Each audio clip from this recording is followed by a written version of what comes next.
Okay, so have you ever felt like you're, broken? Something's wrong with you? Why do I keep thinking the things that I'm thinking? Well, by the end of today's episode, I really want to convince you that nothing's wrong with you, and we're going to go super deep, geeky psychology today. You're going to learn all about functional contextualism, that and so much more coming up on this episode of The Virtual Couch.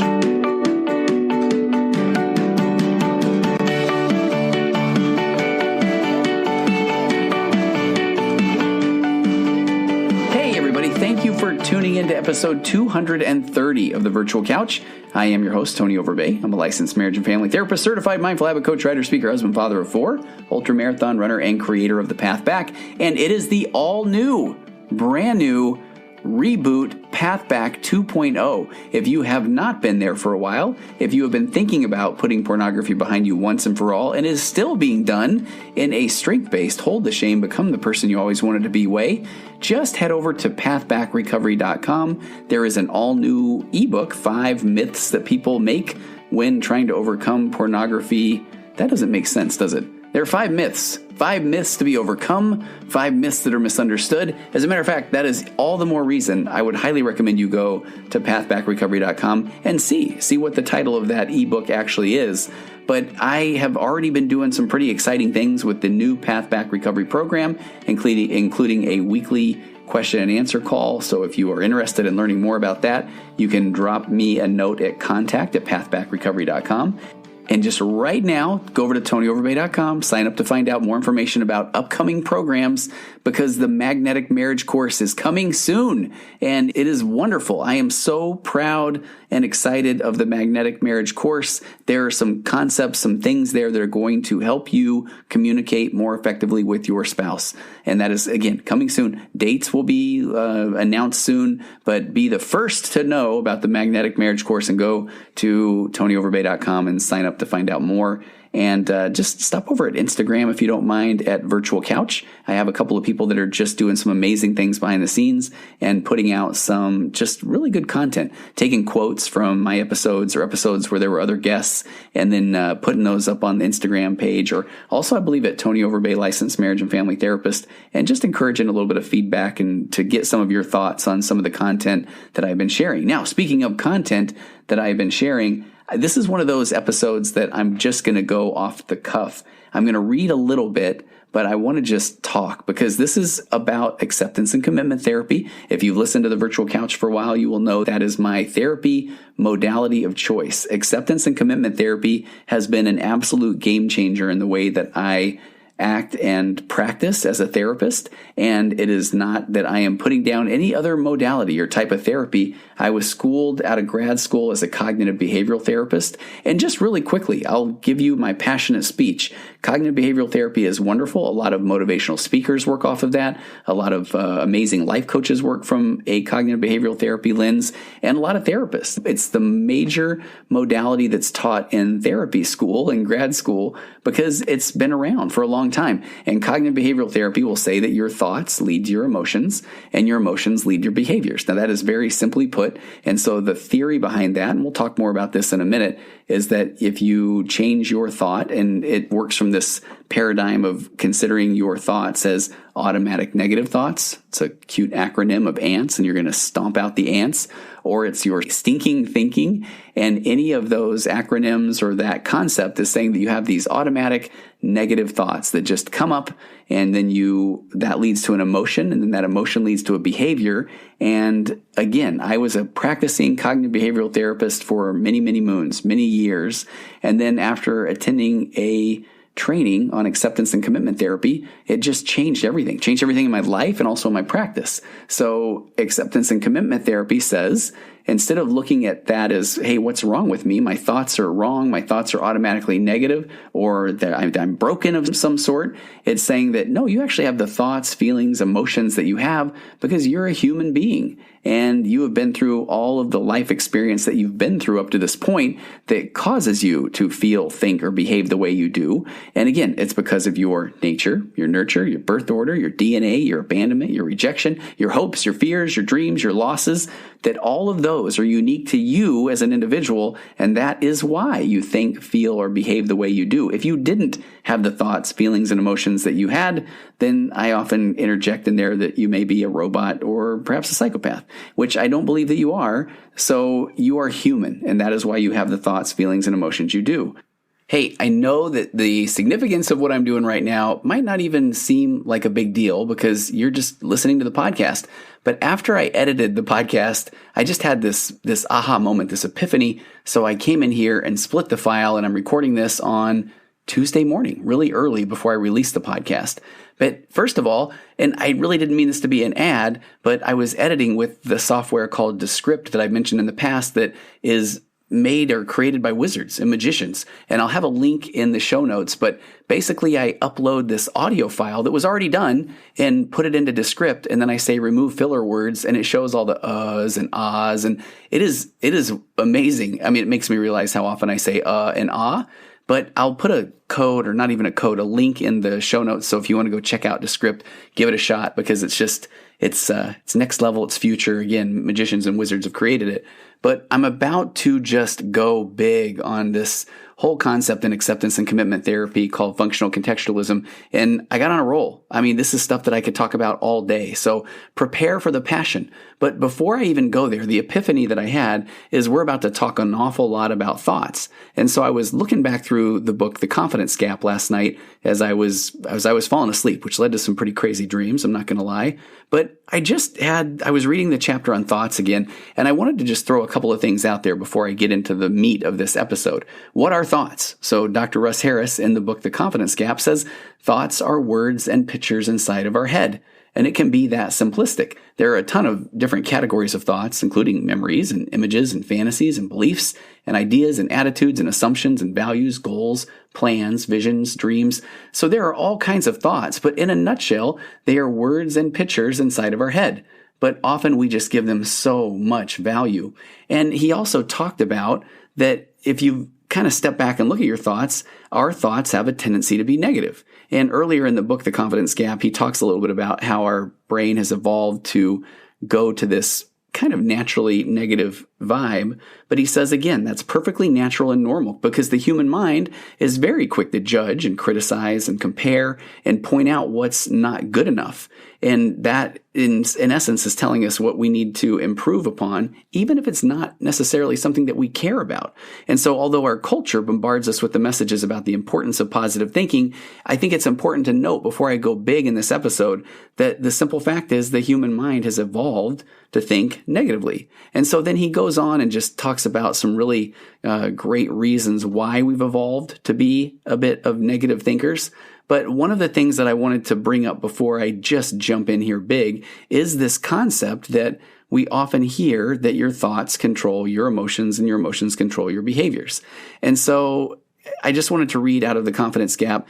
Russ Harris says, another common idea is that negative thoughts are problematic because, quote, our thoughts control our actions. And I just feel like he laid this out much better than I do in this episode later. So he said, if this were true, the human race would be in big trouble. After all, how often have you gotten so mad at somebody that you care about that you thought about hurting them in some way, or yelling at them, or shaking them, or leaving them, or getting back at them?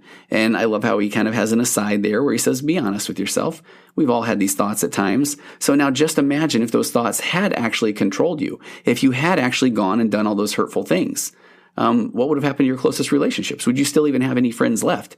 And he said, have you ever thought about quitting something, but you persisted? Have you ever thought about running away from a situation, but stayed and stuck it out? So clearly our thoughts it's not just this A to B thing. Our thoughts don't naturally control our actions. They certainly influence what we do, but they don't control what we do. And so what we're going to talk about today is how you really can reduce the influence of those negative thoughts without trying to get rid of them. So with that said, let me get back to this episode on functional contextualism and what to do with those problematic thoughts. So a quick example that I like to give, and I give this one often because it was during the time that I went to an acceptance and commitment therapy training. I was working with a client. They had been heavy as a child, and I was working with them for some social anxiety issues. They wanted to meet people. They wanted to date. So they were attending these single functions, these functions specifically designed for single adults to meet and hopefully find each other wonderful and date and live happily ever after. So when this person would walk into a room, everyone would turn and look at the person. And the person would immediately think, oh my gosh, they're staring at me. They're making fun of me. They're all making fun of me. So with a cognitive behavioral lens, you would say, hey, your thoughts are automatically negative. You're automatically thinking these negative thoughts that they're all looking at you and thinking these negative things. And so that would lead to an emotion of sadness in this situation and a behavior of turning around and leaving the room. So in a cognitive behavioral therapy model, you would then say, what else could they be thinking? Could they be thinking that you look awesome? Okay, well, if they did think you look awesome, how would you feel about that? Well, maybe I would feel a little bit of happiness or excitement. And then what would that behavior be? I would run into that room, jump up on the table, and start singing Oklahoma at the top of my lungs. So that would be the homework. So then person goes to another activity, opens the door, everybody looks, and this person says, I don't think that they think I look great, and I am not singing Oklahoma at the top of my lungs. So then they would return to therapy and say, what is wrong with me? And so once I was learning acceptance and commitment therapy with this particular client, it was an immediate shift. The shift was, you know what, actually, tell me more about your past. Tell me about growing up. And they talked about being very overweight, and they talked about people looking at them wherever they went. And they were so aware of the stares and glares of everybody around them, the jokes, the things that were said as they walked by, to their face and even behind their back as they walked by. So as they then lost a tremendous amount of weight, now when they entered the room and everybody just turned and looked, then they had those thoughts of people are making fun of them or looking at him or thinking he looks bad, because that's all of his experience growing up, that people had been looking at him and had been making fun of him. So the first part was, man, if he didn't think, that would be crazy. So he's human. He's had all the experiences that he's had. And now if we even add into there, if somebody says, well, just don't think that, is that going to work? No. So that's where our good old friend psychological reactance, or the instant negative reaction of being told what to do, kicks in. When someone is told, don't think that, our brain actually says, I'll think whatever I want. Matter of fact, I'll think what you're just telling me not to think. But I'm getting off the path here. But so in acceptance and commitment therapy, there's that acceptance. You're not broken. You think the way you think because you are the only one who has been through the situations that you've been through. And I absolutely love that concept. So here's the geeky application of that today. And I have brought this up in therapy in sessions often, but I've felt like it's a little bit too dry to bring up on a podcast, so bear with me. Now, I'm a huge fan of Dr. Russ Harris. He is the author of The Confidence Gap, The Happiness Trap, those books that I love, those books that I refer to so often, and they are easy reads, and they really do lay out the principles of acceptance and commitment therapy. Russ Harris also has a book called Act Made Simple, and he has a chapter called The House of Act. And in this House of Act, there is this concept called functional contextualism. So it's probably something that one might glance over and not give it much more thought, but the concept is so good. So I'm going to read from this chapter 3, The House of Act by Russ Harris in the book, Act Made Simple. So Dr. Harris says, functional contextualism. He said, let's start with the ground up with functional contextualism. He said it's the philosophy that underlies a lot of the concepts that go beneath acceptance and commitment therapy. Okay, so he says, imagine, if you will, a chair that has 4 legs. So now imagine that something has happened to this chair so that the moment anybody sits on it, one of the legs drops off. So would you describe this chair as broken or faulty or damaged? Would you call it a dysfunctional chair or even a maladaptive chair? And I want you to think for a second, would you consider this 3-legged chair as broken or faulty, damaged, or even maladaptive? And I love when I do this exercise in my office because I feel like people, for the most part, are going to be pretty honest and say, yeah, I would call it that. I feel like this is one of those where if I was teaching a Sunday school class and giving this example to a bunch of 12-year-old boys, they would say, no, I wouldn't say that. I think it's perfectly fine. So just because they want it to be difficult. But I feel like if you're being honest, a three-legged chair, one would consider broken, faulty, damaged, maladaptive, maybe even dysfunctional. And Russ Harris says, I've asked this question to many hundreds of therapists, and they always answer yes to at least one of the above. The problem is this instinctive answer, yes, there is something wrong or faulty or flawed in a chair, forgets to take into account the all-important role of context. So sit with that for a moment. The context. Do we give enough context to a situation? Or do we give enough context to what we bring into a situation or what someone else brings into a situation? He says, yes, there is something wrong, faulty, or flawed. But again, when we put context into play, he says, I want to invite you now to think laterally. Think of at least 3 or 4 contexts in which we would say this chair functions very effectively to serve our purposes. So again, what are some contexts that a 3-legged chair would serve its purpose? And I love doing this exercise in my office. Sometimes people come up with some amazing things. Sometimes people draw a blank, and that's okay. So he said, did you come up with some? Here are a few. Playing a practical joke, creating an art exhibit of broken furniture, finding props for a clown's act or a comedy show. And I love at this point, when I'm reading these, a lot of times people go, okay, I get it. I see where you're going. Maybe demonstrating design flaws in a furniture making class, improving balance or coordination or muscle strength. And he says, you try sitting down without making the leg fall off. Or hoping to injure yourself at work to get a compensation claim. So in all of those contexts, the chair functions very effectively to serve our purposes. So he goes on to say that this example illustrates how functional contextualism gets its name. It looks at how things function in specific contexts. So from the viewpoint of this functional contextualism, no thought or feeling or memory is inherently problematic or dysfunctional or pathological. Rather, it depends on the context. So in a context that includes what's referred to as cognitive fusion and experiential avoidance, then he says our thoughts and feelings and memories often function in a manner that's toxic or harmful or life-distorting. So let me go back and put that one in perspective. So in a context that includes cognitive fusion and experiential avoidance. So if you cannot get yourself to complete a project, a research paper, for example, if you then think, man, what is wrong with me? And now I'm fused to this thought, cognitive fusion. I'm fused to this thought that I will never get this paper done, that I'm horrible at writing papers.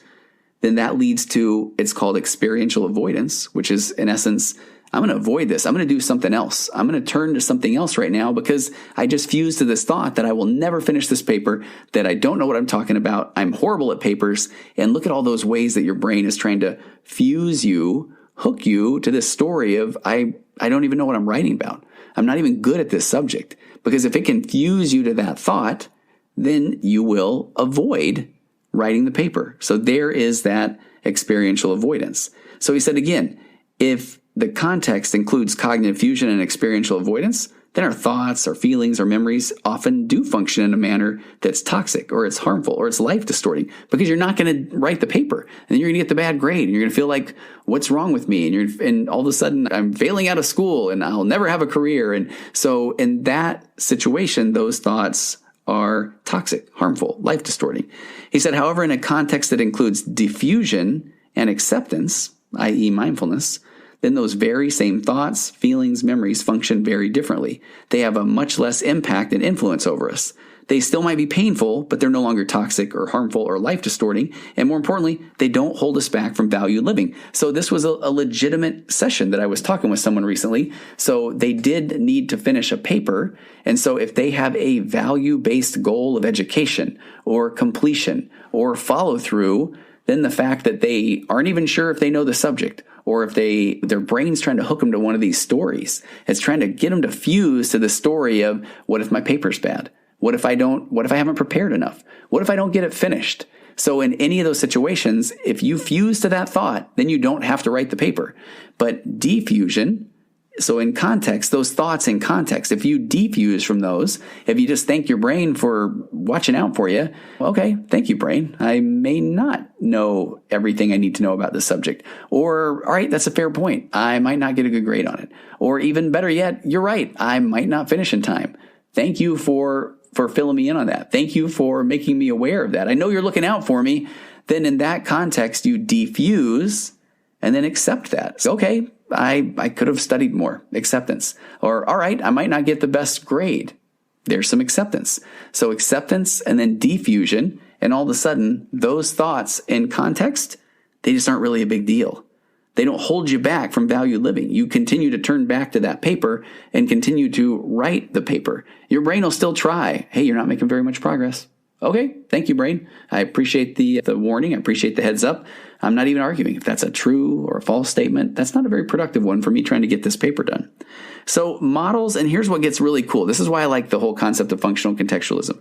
Most models of psychology are based on a philosophy called mechanism. So mechanistic models treat the mind as if it were a machine made up of lots of separate parts. And if you've still hung in here with me this far, I think this is what becomes pretty fascinating about a lot of motivational speakers, a lot of people that are using things like cognitive behavioral therapy and life coaching and that sort of thing, that it's based off of this mechanistic thinking, this mechanistic model, again, that treats the mind as if it were a machine made up of separate parts. So in this mechanistic model, problematic thoughts and feelings are just simply seen as faulty parts of the machine or errors in the structure of the machine. So the aim in such models of this mechanistic thinking is to repair or replace or remove the faulty parts so that the machine can function normally. So mechanistic models of psychology, they assume that there are things such inherently dysfunctional or maladaptive or pathological as thoughts and feelings and memories. So in other words, in this mechanistic model, then there are memories, thoughts, feelings, emotions, urges, schemas, narratives, ego states, core beliefs, and so on, which are fundamentally problematic or fundamentally dysfunctional or pathological. And so much like that faulty chair, they either need to be fixed or removed entirely.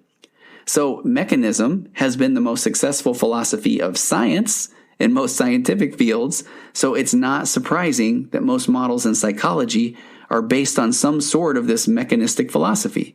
And there's nothing wrong or bad or inferior or basic about the concept of mechanism, but Russ Harris merely emphasizes that functional contextualism is a radically different philosophical approach to the mainstream. And so it naturally leads to a different way of doing therapy. It leads to a way of saying that those are just thoughts and feelings and emotions and urges and ego states and all of those things. And so taken out of context, they can seem very scary and heavy.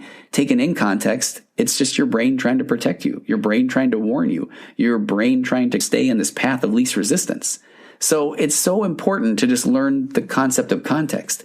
In that model where I'm panicked about finishing a research paper, my brain is actually looking out for me, because it's afraid that if I don't finish, that I'm going to be angry with myself or shame myself. Or it's afraid that if I don't put in my best work, that I'm going to get a bad grade. I'm going to feel worse.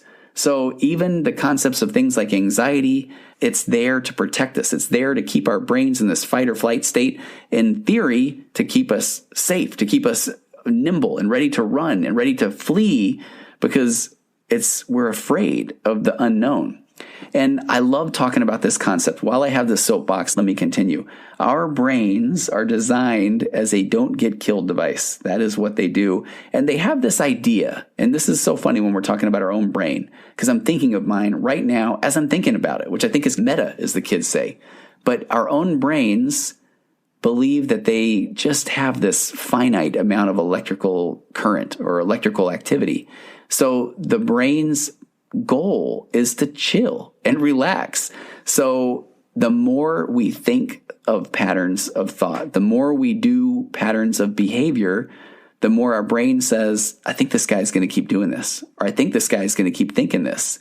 And when you are thinking new thoughts and acting upon new stimuli, your brain is going to work off of a little bit more electrical activity. And it's fine. Again, it does not have a finite amount. Somebody needs to wake the brain up and tell it that. But so our own brain, though, thinks that it does. So every time that we do something, every time that we develop these patterns of behavior, we're paying a little more attention. And at some point, when our brain finally says, this is what this guy does, this is how he ties his shoe, this is how he backs out of the driveway, this is what he thinks about whenever he goes to work, or this is what he thinks about whenever he gets down or depressed, then those thought patterns become habitual and they're moved into this habit center of the brain. It's called the basal ganglia. It's a little walnut-sized part of the brain that is where these habits are stored. And the key part being that your brain does not require a lot of electrical activity when it pulls things from the basal ganglia, from this habit center. So it wants to put things into order. It wants to identify patterns so that it can put these things in your basal ganglia so that you can use as little electrical activity as you can so that you can just chill and relax and your brain will live forever. But are you living your best life in that situation? The answer is no. You're living a life that is more fearful. It's more avoidant. So learning these tools, this functional contextualism, that learning in context, that first of all, you have all these thoughts and feelings and emotions that you have because you are a human being who's been through all the experiences that you've been through.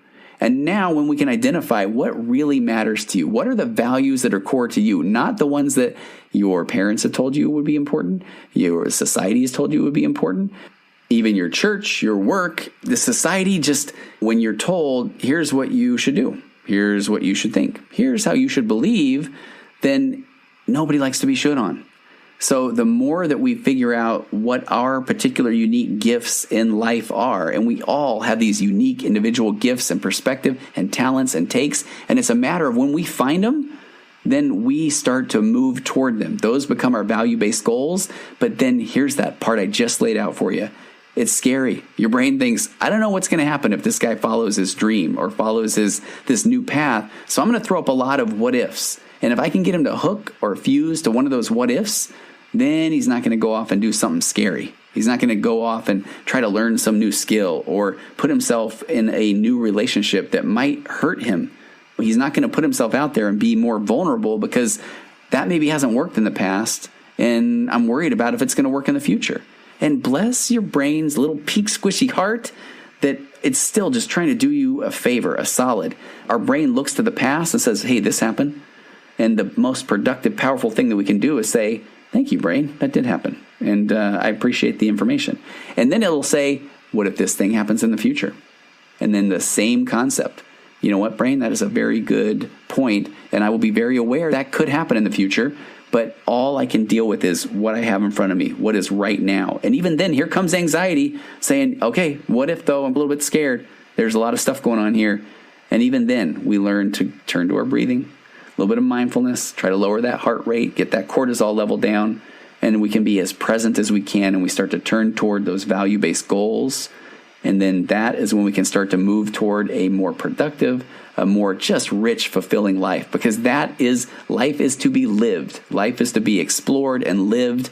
And every day that you are fusing to these, I don't think I can do it, or I don't think you understand those stories. And I know that part can be incredibly hard, but every day that you're fusing to that, and every day that you're saying, maybe I'll try tomorrow, maybe I'll try next month, maybe I'll try next year, that is experiential avoidance, my friends. And that is not the key to living a powerful, productive life. But being able to recognize this concept, this functional contextualism, that our brain is not this mechanistic model, and the thoughts and feelings and emotions we have are not faulty parts. They're because of our human experience. And then learn that what to do with those in context. Thank your brain for bringing those to your awareness, and learn how to defuse and just turn toward the present, toward a value-based goal that means something to you. I could go on and on and on, but I hope that you get and appreciate and understand the concept of functional contextualism. While I'm talking about acceptance and commitment therapy, I did have an opportunity to train a few hundred therapists last week via Zoom, and it was incredible. Honest to goodness, it was one of the most powerful moments that I've had in my long career as a therapist. I was able to train them on stages of faith, stages of life, faith crisis, faith journeys, acceptance and commitment therapy, being true to your values, your beliefs, all of these things. This is part of why I was so fired up to just talk about this today, because it's been so on my mind after the preparation for this training. And I will end with this concept, but in this training, I was talking about acceptance and commitment therapy, and I was talking about a concept that is, again, another game changer, which is socially compliant goals. So there's a section in the book, A Liberated Mind, and that is by Dr. Stephen Hayes, the founder of ACT. And it's in this section where he's talking about values. And he says in this section about values, it requires pivoting from socially compliant goals to chosen values, which then redirects the yearning for self-direction and purpose. And Dr. Hayes says people often attempt to achieve goals because they feel that they have to. Otherwise, people we care about or whose views we care about would be displeased, or they will be disappointed in themselves. But research shows that such, quote, socially compliant goals give rise to motivation that is weak and ineffective. We may try to drive our own behavior with such external goals, but we also secretly resent them because they undermine our own process of unfolding. He says this yearning for self-direction and purpose cannot be fully met by goal achievement, since it's always either in the future, meaning I haven't even met my goal yet, or in the past, I already met my goal. So then he talked about values and why values are so important, because values are chosen qualities of being and doing, such as being a caring parent, being a dependable friend, being socially aware, being loyal, being honest, being courageous. My very favorite value is being authentic and saying what I feel in my heart. So living in accordance with our values, now that is never finished. It's a lifelong journey. It's not a goal-driven journey, and it provides a way to create enduring sources of motivation based on meaning, because ultimately what your values are is up to you. Your values are simply a matter between you and the person in the mirror. So if you don't already have an idea of what your core values are, I want you to pick up a book or Google acceptance and commitment therapy, or look at A Liberated Mind, or The Happiness Trap, or look in the show notes of today's episode, and I'll link to a wonderful worksheet by Russ Harris where he lays out a lot of values, 40 to 60 values with definitions, and you owe it to yourself. You really do, to go through and find out what values are important to you and why. And this is an exercise that you can do on your own, and then turn toward those values. Find things that you can do that are part of these value-based goals, because if you are not acting upon a value-based goal, then you are doing a socially compliant goal. And again, remember, your motivation is weak and ineffective because it goes against your process of unfolding. All right, I could go on and on and on, but I am so grateful that you took the time to spend with me here on the virtual couch. I welcome any feedback. Contact at tonyoverbay.com. Go find out more about the Magnetic Marriage course that's coming up. And if you have stuck with me this long, I am about to unveil, launch, invite people into an online group. It's ready to go for any women that are breaking free from some relationships with perhaps a narcissistic spouse, or someone that's in a relationship with somebody that's struggling with narcissistic personality disorder. So if that's you and you're interested in learning more about this group, please please email me at contact@tonyoverbay.com. Okay, taking us out today, as per usual, the wonderful, the talented Aurora Florence with It's Wonderful. Compressed emotions flying past